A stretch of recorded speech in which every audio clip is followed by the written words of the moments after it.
बंदी छोड़ कबीर परमेश्वर जी, पूर्ण ब्रह्म, सारी सृष्टि के रचनहार, ये हम सब आत्माओं के जनक हैं, हम सब के पिता हैं। हम अपनी गलती के कारण, हम अपनी नालायकी के कारण इस काल के जाल में फंस गए हैं और हम अपने परम पिता सर्व सुखदाई दयालु परमात्मा से दूर हो गए। परमात्मा की परिभाषा क्या है? परमात्मा श्रेष्ठ आत्मा। अपनात्मा यहाँ के मालिक को परमात्मा कैसे कहे? इस ब्रह्मांड के अंदर जो जुल्म हो रहा है जीव के साथ, कोई कुत्ता बना है, कोई गधा बना है, कोई किसी योनि में कष्ट पा रहा है, मनुष्य है कोई सुखी नहीं, मनुष्य जीवन में कोई सुखी नहीं। किसी का हाथ कट गया, किसी कोई अंधा है, कोई लंगड़ा है, कोई लुल्ला है। पहले तो ये मन एजेंट छोड़ दिया इसने, इस आत्मा के ऊपर एक मिसगाइडर छोड़ दिया, इसका गाइड बना दिया, लेकिन ये करता है मिसगाइड इसको अपने स्वार्थवश और जीव को यहाँ फंसाए रखने के लिए और परेशान करने के लिए। इसने मन के को अपना एजेंट छोड़ रखा, आत्मा के साथ जोड़ दिया। गधे और गाय को एक ही रस्से से बांध दिया टाइट। अब दोनों के स्वभाव में बहुत अंतर होता है, गाय और गधे के। आत्मा गाय है, मन गधा है, इसकी सारी उल्टी नेचर है।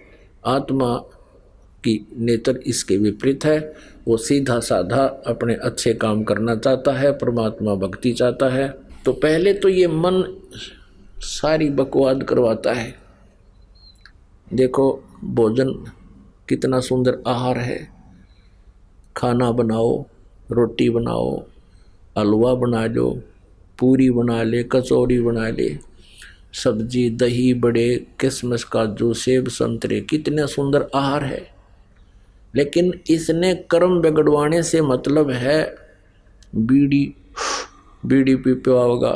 जब बस सीख लेंगे एक दूसरे ने, कितना आग लगी सारे का। बताया बीड़ी पीने की चीज है, हुक्का पीने की वस्तु है।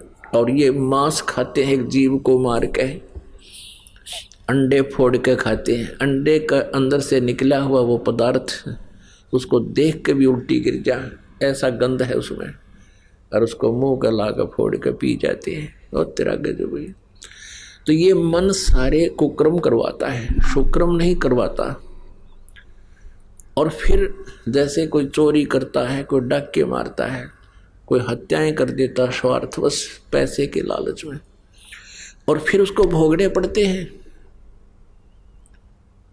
अब ये काल क्या कहता है कि मैंने तो एक न्यायाधीश बैठा रखे है और उसको आदेश दे दिया है कि जो जैसे कर्म करे वैसे फल दे दे। अब ये कर्म तो आप गलत करवा देता है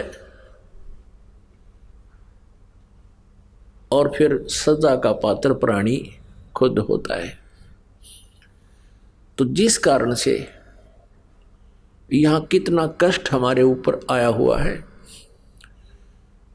अभी बताया आपके किसी की बेटी मर गई, किसी का बेटे की मृत्यु होगी, कोई स्वयं किसी बीमारी से ग्रस्त है, कोई किसी टेंशन से, या क्या बुरा हाल है प्राणी का। एक्सीडेंट के दुर्घटना के अंदर पूरा परिवार का परिवार नष्ट हो जाता है, मृत्यु को प्राप्त हो जाता है। किसी को कैंसर है, कोई किसी रोग से ग्रस्त है, कोई किसी टेंशन से ग्रस्त है। इस स्थिति को देखकर क्या यहाँ के भगवान को, क्या यहाँ के मालिक को भगवान कह सकते हैं? क्या ये परमात्मा कहने योग्य है? कभी नहीं। ये परमात्मा नहीं है। परमात्मा का अर्थ है जो दुख ना दे, सुख ही सुख दे। इसलिए श्रीमद् भगवत गीता अध्याय नंबर 15 के श्लोक नंबर 16 और 17 में 3 प्रभुओं की पहचान बताई। 3 पुरुष, सरपुरुष, रक्षर पुरुष तो ये नासवान है, इनके अंतर्गत जितने प्राणी वो भी नासवान है, ये भी दुखी है। जन्म मृत्यु जहाँ वहाँ दुख ही दुख है। फिर 17वें श्लोक में कहा 15वें के में कि उत्तम पुरुषत्व ने, वो दयालु भगवान, वो श्रेष्ठ प्रभु, उत्तम पुरुष, उत्तम माने अच्छा, अच्छा भगवान है। तो इसे सिद्ध है कि ऊपर वाले अच्छे नहीं है, इसलिए इसको पुरुषोत्तम कहा, उत्तम पुरुष कहा। और फिर कहा कि इसको परमात्मा कहा जाता है, इसको परमात्मा कहा जाता है। उत्तम पुरुष तो अन्य परमात्मा इति उदाहरतः, ये परमात्मा कहलाता है। यह लोकत्रय आविश्य विवर्ती अवय ईश्वर है। ये तीनों लोकों में प्रवेश करके सबका धारण पोषण करता है। ये है वास्तव में अविनाशी परमात्मा परमेश्वर। अब 15वें अध्याय के 16वें श्लोक में अक्षर पुरुष लिखा है। अक्षर पुरुष, अक्षर का अर्थ होता, सर माने नाशवान, सर पुरुष तो ये ब्रह्म है, किस ब्रह्मांड का स्वामी, जिसे ज्योति निरंजन काल भी कहते हैं। और अक्षर पुरुष का अर्थ होता है अविनाशी प्रभु। अक्षर का अर्थ अविनाशी होता है, लेकिन ये फिर नाशवान भी कहे हैं। इनके और इनके अंतर्गत जितने प्राणी सबका सब नाशवान है। अब जैसे, और फिर कहा 15वें अध्याय के 17वें श्लोक में गीता जी में कि उत्तम पुरुषत्व अन्य परमात्मा इति उदाहरतः, यह लोक त्रयमा विषय विवर्ती अवय ईश्वर है। अवय माने अविनाशी, जिसका नाश ना हो। वास्तव में वो तीसरे नंबर का जो परम अक्षर ब्रह्म है, परम अक्षर पुरुष है, वो है अविनाशी। अक्षर पुरुष भी अविनाशी कहा, लेकिन यहाँ डिफाइन किया है गीता ज्ञानदाता ने, क्योंकि ये गॉड गिवन स्पिरिचुअल नॉलेज है जो इस ब्रह्म को दिया था परमात्मा ने वेदों में। वेदों वाला ज्ञान इस काल ने ब्रह्म ने स्वयं बोलना पड़ा उस माल्य के आदेश से। तो इसमें कहा कि वो है अवय ईश्वर है। अवय माने अविनाशी।